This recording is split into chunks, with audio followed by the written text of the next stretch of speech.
Selamat berjumpa teman-teman. Saya sekarang sedang bersama Ketua Bawaslu. Ya, ada persiapan untuk menghadapi sebagai penyelenggara kan harus total ya. Gitu. Ya Pak Ketua. Pak Ketua itu sudah berapa lama tuh jadi menahkodai Bawaslu? Saya jadi pengawas pemilu itu sejak tahun 2008. 2008. Dalam rangka menghadapi pileg pilpres tahun 2009. Nah, dulu kan namanya Panwaslu kan. Ya. Ya, Panwaslu sampai tahun 2017, gitu kan. 2017 kan keluar Undang-Undang Nomor 7 ya, tahun 2017 terkait dengan intinya ada bahwa Bawaslu Kabupaten Kota bersifat tetap 5 tahun sekali. Nah, dari tahun 2017 menjadi Bawaslu, 2018 kita dilantik menjadi Bawaslu, dan nanti akhir masa jabatan tahun 2023 ini. 23 ini. Nah, AMD-nya akhir masa jabatan tanggal 15 Agustus. Nah, ya mungkin ya kesan pesan itu luar biasa sih sebetulnya bagi diri saya pribadi. Bagaimana kita berhubungan dengan berbagai orang, banyak karakter, berhubungan dengan berbagai instansi, gitu kan? Dan akhirnya membentuk satu kedewasaan mungkin, kedewasaan berpikir, bertindak, gitu kan? Karena tugas saya sebagai ketua Bawaslu luar biasa kan? Bagaimana memastikan bahwa pemilu di Kabupaten Tasikmalaya itu betul-betul berjalan sesuai dengan peraturan perundang-undangan. Dan juga bagaimana juga para peserta taat, bagaimana juga caranya supaya masyarakat juga taat terkait dengan itu.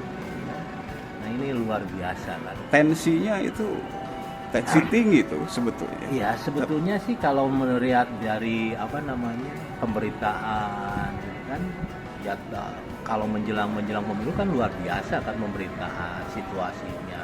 Mungkin karena dengan adanya media-media yang cepat gitu kan, yang langsung direct langsung kepada masyarakat, akhirnya ya, kalau kami tidak memandang seperti itu. Kami sebagai pengawas pemilu harus tetap sigap, ya, dalam artian siap dalam kondisi apapun. Sebagai penyelenggara. Kan? Jadi kan orang memandang dengan adanya IKP ya, indeks kerawanan pemilu dari pemilu ke pemilu kan ada IKP. Nah, posisi Kabupaten Tasikmalaya itu rawan tinggi kan? Iya. Nah, rawan tinggi ada urutan 21 ya dari seluruh Indonesia. Dari seluruh Indonesia. Ya, wah, itu sudah masuk luar biasa kan. 100 top 100 tapi bagaimana ya. itu juga sebagai cara bahwa kita harus sigap gitu kan, dan juga bisa mengantisipasi bagaimana kerawanan itu kita petakan, bagaimana kerawanan di Kabupaten Tasik. Dan selama ini pemilu di kabupaten walaupun rawan gitu kan, dan alhamdulillah kan tidak pernah ada letusan senjata, tidak pernah ada bakar membakar gitu ya. Jadi kan itu menandakan bahwa masyarakat Kabupaten Tasikmalaya itu sudah dewasa dalam pemerintahan. Dan itu menjadi pengalaman yang luar biasa lah, bahwa kembali kepada pengalaman pribadi gitu kan, bagaimana kita membentuk diri saya itu harus betul-betul dewasa dalam berpikir, bertindak, karena bertindak yang ceroboh itu bisa mencederai, bisa mengganggu, dan juga bisa imbasnya bukan kepada diri pribadi juga, tetapi kepada lembaga pengawas. Tempo hari belum serentak utuh ya. Nah, sekarang menghadapi pemilu serentak nih. Berarti TKP tingkat kerawanan pemilunya bagaimana nih sebetulnya nih sekarang? Kalau berbedanya kalau 2019 yang di serentak itu antara pileg pilpres dan pilkada itu 1 tahun. Itu namanya serentak. Kan pengalaman 2019 kemarin pileg pilpresnya itu kan sama. Ada dia nanti di tanggal 14 Januari itu 14 Februari 2024 itu pileg pilpres itu kan pemilihan legislatif, DPR RI, DPD, DPRD provinsi, DPRD kabupaten kota, dan presiden. Itu tetap 5 kota kan. Itu yang luar biasa kan hebohnya dengan berita-berita gencar ya. Gencar menimbulkan apa namanya orang yang banyak yang meninggal. Sebetulnya mungkin kecapean dan juga bukan faktor kecapean itu paling, tapi kan mungkin juga punya penyakit bawaan gitu kan. Tapi memang luar biasa apa namanya aktivitas di hari H itu dari pagi sampai malam untuk menghitung apa suara gitu kan bagi oleh teman-teman penyelenggara. Nah, serentak itu nanti di November 2000 rencana di bulan tanggal 27 November itu dapat namanya pilkada. Pilkada itu pemilihan kepala daerah. Kalau di kita kan ada gubernur dan bupati. Nah, itu diserentakkan. Mungkin tensinya ya biasalah. Tapi kami anggap bahwa itu hal juga mungkin bumbu-bumbu demokrasi ya. Bagaimanapun panasnya kita berkaca Kang 2019 bagaimana ada dua kubu lah istilahnya kan. Tapi walaupun berbeda-beda setelah itu selesai tidak ada lanjutannya episode tidak selesai gitu ya. Jadi tidak ada perselisihan yang luar biasa.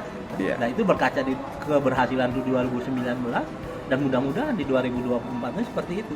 Biarlah panas di masyarakat, panas dalam artian berargumen gitu kan, beda pilihan dengan argumen-argumen yang positif gitu kan, dengan tidak memproduksi berita-berita hoax gitu kan.